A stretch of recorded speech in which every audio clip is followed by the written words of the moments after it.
ಮಹಾನ್ ಗಾಯಕಿ, ನನ್ನ ತಾಯಿಯವರು ಮಹಾನ್ ನಾಯಕಿಯಾಗಿದ್ದರು. ಈ ಗಾಯಕಿನೂ ನಾಯಕಿನೂ ಭಾರಿ ಆತ್ಮೀಯರು ಜೀವನದಲ್ಲಿ.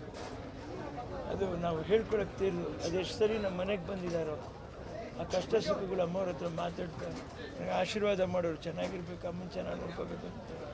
ಹೆಚ್ಚು ಕಡಿಮೆ ಅದೇ ವಯಸ್ಸು, 1 ವರ್ಷ ಹಿಂದೆ ಬಂದೆ, ಹಾಗೇ ತೀರ್ಕೊಂಡ್ರು. ಪಾಪ ನೋಡಿದ್ರೆ ಭಾರಿ ನೋವಾಗುತ್ತೆ.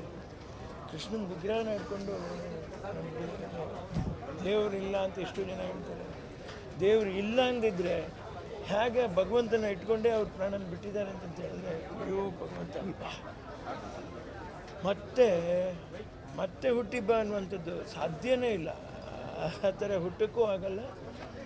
ಆ ಥರ ಆ ಮುಖಚರ್ಯ ಇಟ್ಕೊಂಡು ಇನ್ನೊಬ್ಬರು ಬಂದರೂ ಕೂಡ ಕಂಠನೇ ಬರೋಕ್ಕಾಗಲ್ಲ. ಸಾಧ್ಯನೇ ಇಲ್ಲ. ನನ್ನ ಅಂದಾಜಿಗೆ ಅವ್ರಿಗೆ ಸಿಕ್ಕಿರೋ ಪ್ರಶಸ್ತಿಗಳೇ ಸಾಲದು ಅಂತ ನನಗನ್ನಿಸ್ತಿದೆ. ಏನು 48,000 ಹಾಡೋದ್ರ ಮೇಲೆ ಎಷ್ಟು ಭಾಷೆಗಳಲ್ಲಿ ಅವ್ರು ಹಾಡಿರೋದು. ಅರೇಬಿಯಾ ಭಾಷೆನಲ್ಲಿ ಆಡಿದ್ದಾರೆ, ಜಾಪನೀಸ್ ಭಾಷೆಯಲ್ಲಿ ಆಡಿದ್ದಾರೆ. ಇಂಟರ್ನ್ಯಾಷನಲ್ ಪ್ರಶಸ್ತಿ ಒಂದು ಸಿಗಬೇಕು, ಒಂದು ದಾದಾ ಸಾಹೇಬ್ ಫಾಲ್ಕೆ ಪ್ರಶಸ್ತಿ ಸಿಗಬೇಕು. ಖಂಡಿತ ಅಂಥ ಕಂಠ ಎಷ್ಟೋ ಮಿಸ್ ಮಾಡ್ಕೋತೀವಿ. ಕೆಲವು ಶ್ರೇಷ್ಠ ಕಲಾವಿದರು ಇವತ್ತು ನಾವು ಮತ್ತೆ ಕೊಡ್ತೀವಿ ಅಂದರೆ ಅವರಿಲ್ಲ. ನಮ್ಮವರು ಇಲ್ಲೇ ಇದ್ದಿದ್ದಾರೆ ನೋಡಿ, ನಮ್ಮ ಕರ್ನಾಟಕದಲ್ಲಿ ಅವರೆಲ್ಲೋ ಜನಿಸಿ ಕರ್ನಾಟಕದಲ್ಲಿ ಆತ್ಮೀಯತೆಯಿಂದ ನಮ್ಮ ಮೈಸೂರು ಮಹಾರಾಜರ ಊರಿನಲ್ಲಿ ಬಾಳಿ ಎಲ್ಲೇ ನಿಧನರಾದರು ಅನ್ನುವಂಥದ್ದು ಅದು ಹೆಮ್ಮೆ ಪಡಬೇಕಾದ್ದು. ಅನ್ನೋದಕ್ಕಿಂತ ನಿಧನರಾಗಬಾರ್ದಾಗಿತ್ತು, ಇನ್ನೊಂದಷ್ಟು ಕಾಲ ಬದುಕಬೇಕಾಗಿತ್ತು.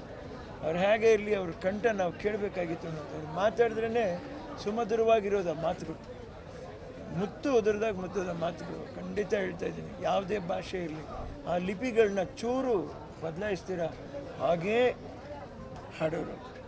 ಖಂಡಿತ ಅಂಥವ್ರು ನಮಗೆ ಅಷ್ಟು ಸರಿನೂ ಆಶೀರ್ವಾದ ಮಾಡಿದ್ರು, ಎಂದೂ ಮರೆಯೋಕ್ಕಾಗಲ್ಲ. ಎಂಟೈರ್ ಅವ್ರ ಕುಟುಂಬಕ್ಕೆ ಭಗವಂತ ಈ ನೋವನ್ನ, ಕನ್ನಡಿಗರಿಗೆ ಅದರಲ್ಲೂ ಅವ್ರ ಅಭಿಮಾನಿಗಳಿಗೆ ಈ ನೋವನ್ನ, ಈ ಅಗಲಿಕೆಯ ನೋವನ್ನ ಸಹಿಸ್ಕೊಳ್ಳುವಂಥ ಶಕ್ತಿ ಕೊಡಲಿ. ಸದಾಕಾಲ ಅವರು ನಮ್ಮ ಹೃದಯಗಳಲ್ಲಿ, ನಮ್ಮ ಹೃದಯದ ಸಿಂಹಾಸನದ ಮೇಲೆ ರಾರಾಜಿಸ್ತಾ ಇರ್ತಾರೆ. ಇಡೀ ಪ್ರಪಂಚದಲ್ಲಿ ರಾರಾಜಿಸ್ತಾ ಇರ್ತಾರೆ. ಅವ್ರಿಗೆ ಈ ಪ್ರಶಸ್ತಿ ಕೊಡುವಂಥದ್ದು, ಮರಣಾಂತರ ಪ್ರಶಸ್ತಿ ಖಂಡಿತ ಕೊಡಬೇಕು ಕರ್ನಾಟಕದ ಸರ್ಕಾರ. ಇನ್ನೂ ಹಲವಾರು ಜನ ಕಲಾವಿದರು ಇದ್ದಾರೆ, ಮರಿಬಾರ್ದು, ಕೊಡಬೇಕು. ಅವ್ರನ್ನ ಕೊಟ್ಟು, ಈಗ ಅವ್ರು ತೀರ್ಕೊಂಡಿದ್ದಾರೆ, ಅವರ ಮನೆಯವರಾದರೂ ಅದನ್ನು ನಮ್ಮ ಇದು ಇಷ್ಟು ಸಾಧನೆ ಇದೆಯಾ ಅನ್ನುವಂಥದ್ದು ಸಂತೋಷ ಪಡಬೇಕು. ಆ ಪ್ರಶಸ್ತಿ ಅವ್ರು ತಗೊಂಡು ಅದನ್ನು ನಾನು ಹೇಳ್ತೇನೆ. ಕಡೆಯದಾಗಿ ಭೇಟಿ ಮಾಡಿದ್ದು ನನ್ನ ತಾಯಿಯವರು ಬದುಕಿದ್ದಾಗ, ಇಬ್ಬರು ಕೈ ಹಿಡ್ಕೊಂಡು ಮಾತಾಡಿ. ಅದು ನೋಡಿ, ಆ ಕಾಲದವರು ಅವ್ರಿಗೆ ಮಾತ್ರ ಗೊತ್ತಿರತ್ರಿ ಆ ನೋವುಗಳಿಗೇನು. ಸಮಕಾಲೀನರವರು ಮರೆಯೋಕ್ಕೆ ಸಾಧ್ಯ ಆಗ್ತಾಯಿದೆ.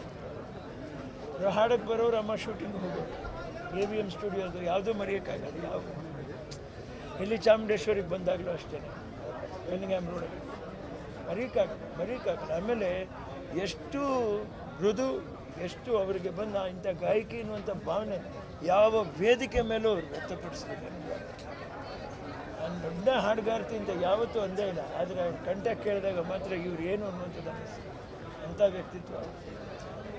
ಆತ್ಮಕ್ಕೆ ದೇವರು, ನಾವು ಹೇಳಲ್ಲ ಬಾಯಿನಲ್ಲಿ, ಅವರು ಭಗವಂತನ ಹಿಡ್ಕೊಂಡು ಪ್ರಾಣ ಬಿಟ್ಟಿದ್ದಾರೆ. ಬಟ್ ಮಹಾನ್ ವ್ಯಕ್ತಿ ಅದಕ್ಕೆ ಬಿಟ್ಟಿದ್ದೆ.